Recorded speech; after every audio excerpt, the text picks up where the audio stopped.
48वें दिन नाराज अधिवक्ताओं ने जमकर की नारेबाजी।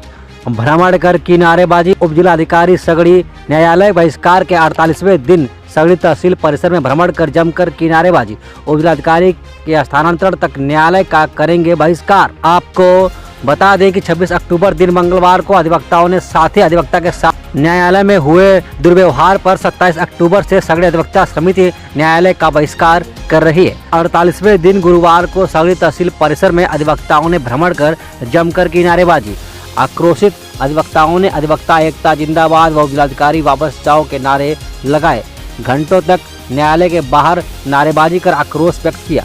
वहीं अध्यक्ष अनिल सिंह ने बताया कि सगड़ी नायब तहसीलदार व सगड़ी तहसीलदार न्यायालय के कार्य अधिवक्ता समिति कर रही है और जिलाधिकारी सगड़ी न्यायालय के बहिष्कार का कार्य उनका स्थानांतरण जारी रहेगा। लेखपाल व कर्मचारी संघ द्वारा अधिवक्ता के ऊपर एक एफआईआर दर्ज कराने के संबंध में अधिवक्ता आशीष कुमार मिश्र ने कहा कि उप जिलाधिकारी महोदय के दबाव में इस तरह की एफआईआर दर्ज कराई जा रही है। हम अधिवक्ताओं का उप जिलाधिकारी महोदय से कार्य बहिष्कार करेंगे। हम अधिवक्ताओं का उप जिलाधिकारी महोदय से कार्य बहिष्कार कर रहे हैं। तभी से उप जिलाधिकारी ने लेखपालों को चढ़ाकर एफआईआर दर्ज कराया है। हम लोग जानते थे कि अमित सिंह भी ठाकुर है, लेकिन अंत में पता चला कि वह अनुसूचित जाति खटिक है। लेकिन इसमें भी घबराने की कोई ज़रूरत नहीं है। सगड़ी तहसील से जब तक उप जिलाधिकारी की विदाई नहीं हो जाती तब तक हम लोग अपना कार्य बहिष्कार जारी रखेंगे, जबकि तहसीलदार व नायब तहसीलदार के कार्य को हम लोग देख रहे हैं। ये देखने को मिल रहा है कि एफआईआर हो जाने के बाद ये लोग आंदोलित हैं। मुझको तो इस बात की खुशी हो रही है कि कम से कम आज के दिन से ही लेखपाल सगड़ी के जितने लेखपाल हैं साधु हो गए और अब आज से ये लोग किसी प्रकार का भ्रष्टाचार नहीं करेंगे। किसी से वरासत का मामला जब आएगा तो पैसा नहीं लेंगे। अभी एक जीवित आदमी घूम रहा है, बता रहा है कि मेरी वरासत कर दी गई है, मैं जिंदा हूँ। आप लोगों को शायद वो बयान भी दिया है। और कुछ सगड़ी में ऐसे बाबू हैं काफ़ी ईमानदार हो गए हैं। सबसे बड़े बाबू हैं एक हमारे यहाँ फौजदारी बाबू संजेश्वर सिंह, और वो उनका ये कहना है कि वकील है कि मत जाओ, ये सब काम हमारा है और पैसा लेते हैं करवाते हैं। एक ईमानदार ये हो गए। सगड़ी में जो नकल निकाली जाती है खतौनी की, उसकी सरकारी फीस 15 रुपया है, 20 रुपया ली जाती है। इसकी कोई शिकायत नहीं है। हाँ, एक अधिवक्ता अगर किसी बंधु के लिए, किसी भाई के लिए, किसी अपने मुवक्किल के लिए किसी अगर लेखपाल से तू मैं कर लिया कि क्यों नहीं उसका आप काम कर देते, तो उसके खिलाफ 5 मुकदमा लिखा है। एफआईआर दर्ज हुआ है चूँकि ये मामला कोई बहुत बड़ा नहीं था। ये मामला एक वकील और प्रतीश कुमार यादव और एक अमित सिंह लेखपाल के बीच तू मैं का हुआ।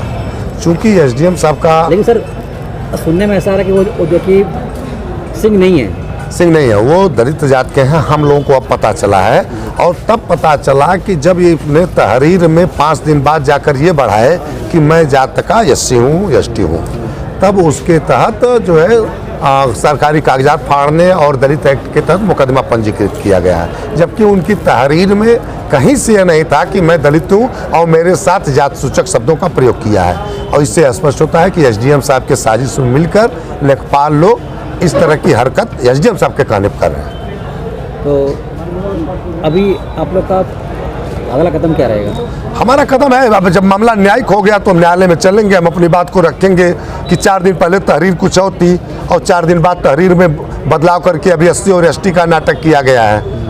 हाँ, और ये लड़ने भी जाएंगे तो किसी अधिवक्ता भाई के यहाँ जाएंगे तो ये बताएंगे ना कि मैं क्या क्या वहाँ गणित किया हूँ, मेरे साथ एससी का व्यवहार किया गया कि नहीं किया गया, इस धाराओं का गलत दुरुपयोग किया गया कि नहीं किया गया, नहीं किया गया तो मुकदमा क्यों हुआ। अच्छा, आप लोगों एसडीएम सगड़ी को लेकर आप लोग का धरना अनुरोध जारी है, इसमें कहाँ तक आप लोग? अब जैसे ये धरना धीरे धीरे रंग लेते हुए अब जिले के पदाधिकारियों के गया, बार काउंसिल के चेयरमैन द्वारा भी आयुक्त महोदय को एक लेटर आया हुआ है कि इनके बारे में कार्रवाई करें, एसडीएम के ऊपर कार्रवाई करते हुए इनका ट्रांसफ़र किया जाए।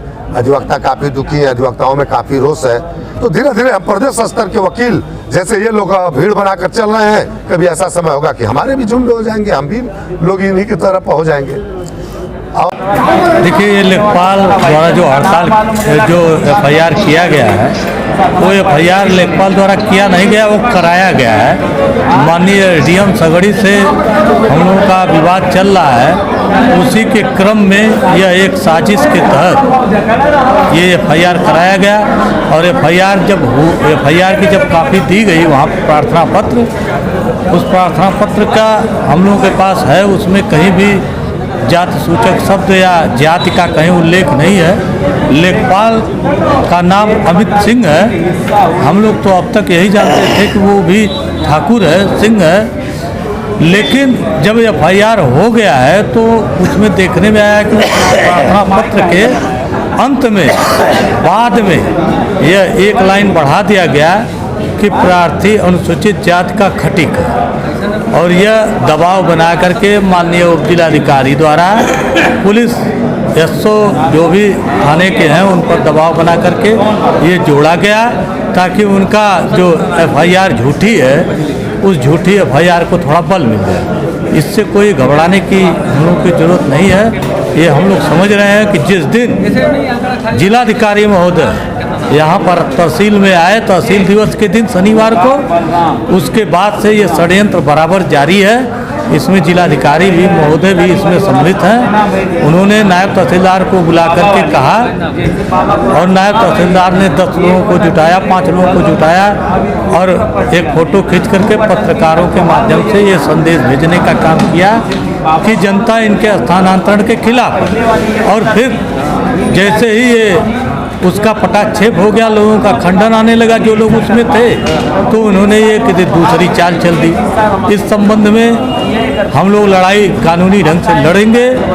हम लोग का आज जिले पर पूरे आजमगढ़ जनपद के सभी तहसील के अध्यक्षों और DB district bar, civil bar, tax bar और हमारे मंडल का जितने भी बार है सबके पदाधिकारियों को बुलाया गया है। आज संघर्ष समिति बनेगी, संघर्ष की दिशा निर्धारित होगी। इसी बीच राज्य विधिक परिषद से भी हम लोगों को एक पत्र आया है जिसकी कापी माननीय आयुक्त महोदय के यहाँ हमारे उपाध्यक्ष ने भेजी है वहाँ से, और उसकी काफ़ी माननीय मुख्यमंत्री जी के यहाँ भी गई है। यह लड़ाई अब लग रहा है कि बृहत रूप ले लेगी, और यह जो इस तरह का कृत्य किया गया है और जिन अधिकारियों ने करने दिया है वो सब दोषी हैं। कोई प्रार्थना पत्र लेने के बाद प्राथमिकी तुरंत दर्ज हो जानी चाहिए थी और बाद में उसको बढ़ाया गया, बढ़ा करके और धाराओं में करवाया जाना ये गलत है, कूट रचना है। इसके विरुद्ध भी हम लोग सक्षम फोरम में जाएंगे। हम लोग इस पर विचार विमर्श कर रहे हैं, ये हमारे संज्ञान में आ जाया है, उसके खिलाफ भी कार्रवाई की जाएगी।